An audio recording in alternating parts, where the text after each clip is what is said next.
Oh, it's sick.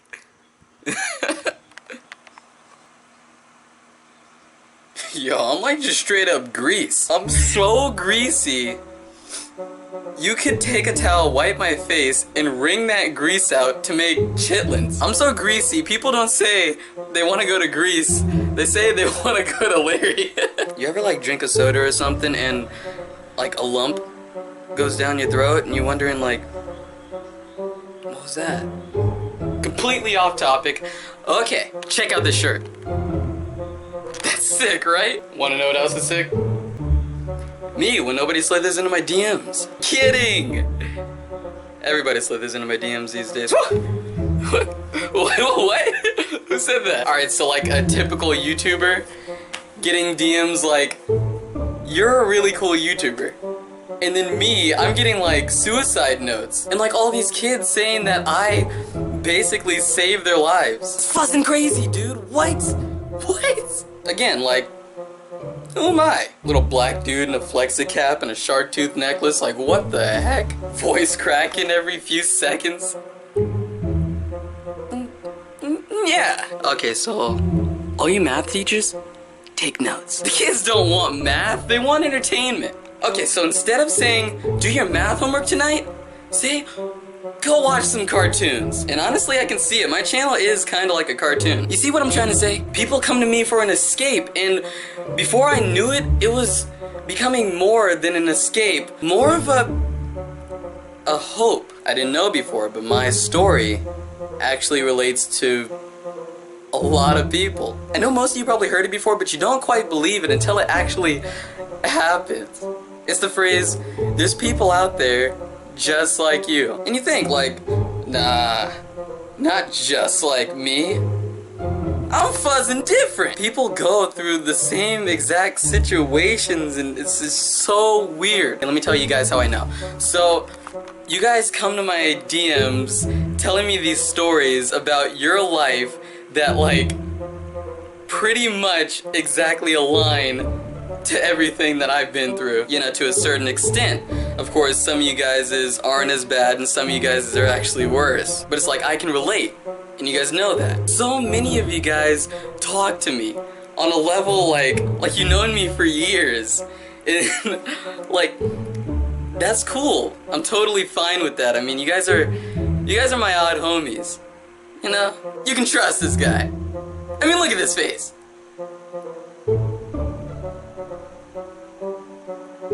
I look like a dummy. What I was saying, even though it might take time sometimes because I do get busy, I read all of you guys' DMs and I try to reply. I can give some pretty good words of advice at times, but sometimes I can't find the words for my feelings. This video goes out to you guys, the dudes that trust me. I'm gonna tell you guys a story that most people don't know.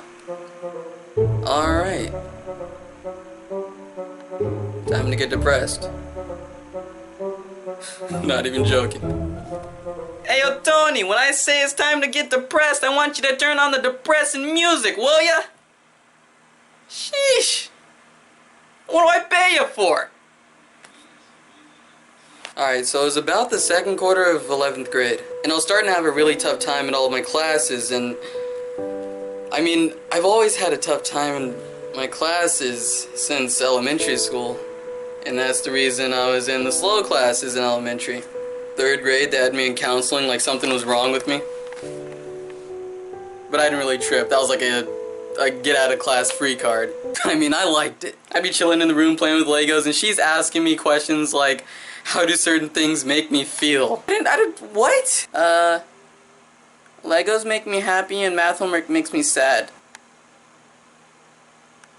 And come 4th and 5th grade, they put me in a lower reading class because I wasn't capable of reading at current grade level. 6th grade came and I actually made it out. Just to end up smack dab back in it in 7th grade. They just can't keep me out, boy. I'm sorry, Miss Howard, your child just can't keep up. I stayed in the classes up to high school and When high school came, those classes weren't a thing, so I was just in normal classes. And freshman year comes easy, sophomore year a bit more difficult, but this year was complete shiz. Kids don't curse. But the craziest thing about the whole thing that really made me angry about the situation was I actually enjoy learning. See, with my mind, everything I've learned I had to teach myself. That's the reason I can self-design a Spider-Man web shooter and I can't do my own math homework. Everything anyone has ever taught me is sort of like I take what they say and I do it my own way. You know, that makes sense to me. But this year my teachers happen to be talking super fast, like it was a mixture of Spanish and Chinese or something. And unfortunately for me, I don't know either of those. But I kept trying. I was literally trying my hardest to do the simplest things. In all honesty, 4th grade math comes as kind of a challenge for me. I see the fractions and I don't know what to cross where. We're always given these word problems, and these word problems would make my mind drift. Questions like, Billy has 3 cookies and he gives Sarah 2. How many does Billy have left? And I'm thinking, what kind of cookies are they? Then the thought of cookies lead to donuts, then the thought of donuts lead to yogurt, then the thought of yogurt leads to Oreos. The thought of Oreos leads to milk. And now I'm thinking of milk. The thought of milk leads to cats. And what the heck? Then I'm on cats while everybody else is doing math. And this is real for me. Every day I have this problem. It's not like I can just control my thoughts. It happens regardless of what I want. My mind does like you people don't understand. So some time goes by and I come up with this conclusion that maybe, just maybe, I have ADD or I'm a potential Aspie. For those of you that don't know what Asperger's is, it's a type of autism where you're half autistic and half, what is this, regular? But then everybody just hears the word autistic and they're like, no, you're definitely not autistic. I know, I see autistic people. You're not one of them. But you know, maybe you're right, maybe I'm not. But then again, I'm pretty much positively sure that there's something wrong here. But it's like, really, how are you gonna tell me what I do and don't have? We don't know. Okay, so I try to get help. I later on tell my grandparents and my mom and stuff about how I'm feeling and how I think I have these disorders and stuff. And yeah, they hear me, but do they really listen? You know, I get this. Okay, you see this behavior that I'm acting right now, this is the behavior I'd like to act in front of everybody else, but I know I just can't do that. But there's some people I can't, like, I mean I can, but in society, even just automatically, I don't. Just adding to my social anxiety, I'm just not gonna act like this around most people in person. This is a me-to-me kind of thing. Except I'm talking to you. But I'm talking to you through this lens. I'm not crazy. I know you guys are there. I know you're there. They don't believe me. Nobody believes me. There's people in the lenses, guys. There's people in the lenses. So might as well be a little more open in this video since I decided to be so real with you guys. I'm gonna continue the story. So after I tell everybody, and you know, they're like hearing me, they're like, okay, we understand stuff. Excuse me. My grandma calls the doctor and she tells them that, like, she tells them the stuff that I told her, but I didn't really tell her everything. Yeah, I told her I'm like depressed and I don't think straight in class or whatever, but I didn't really get in depth with it. So when she tells the doctor gives us an appointment date, and the doctor later on calls back and says, what your child's going through is typical for teenagers. And my grandma, I mean, nothing against her or anything, she didn't know, but she just assumed the doctor was right, and that made me so angry. I was going through so much other drama with my friends and girls at school and just so much ridiculous stuff.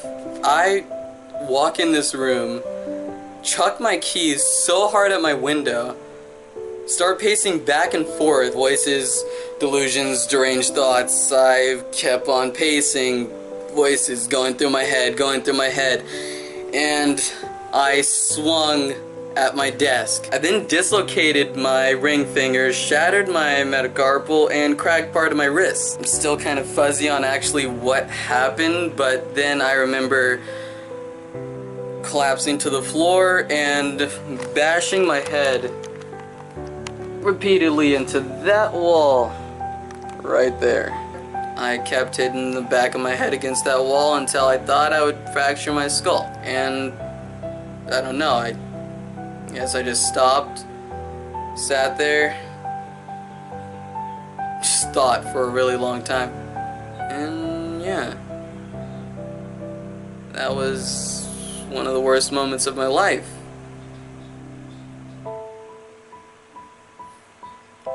Mostly because I felt just utterly defeated.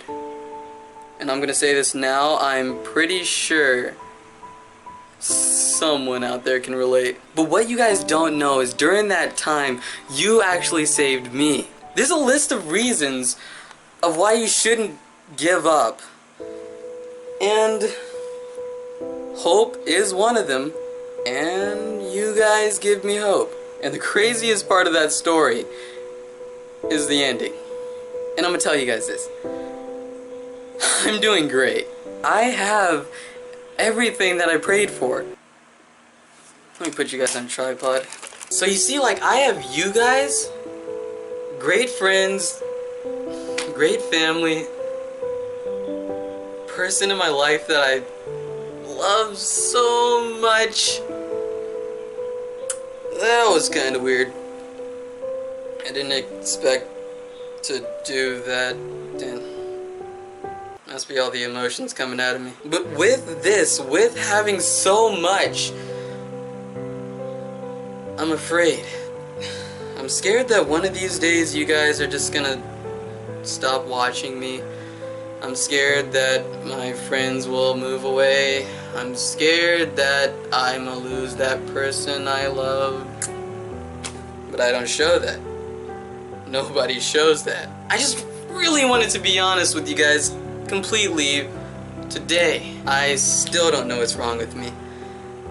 And as I sit here in this backwards fitted cap, shark tooth necklace, wristbands of all my favorite white artists, black skinny jeans, my socks, and partially going away agave dermatitis, I'm telling you guys, even though I'm scared, I know that in the end, it'll all be alright. Listen, Linda, it'll all be alright.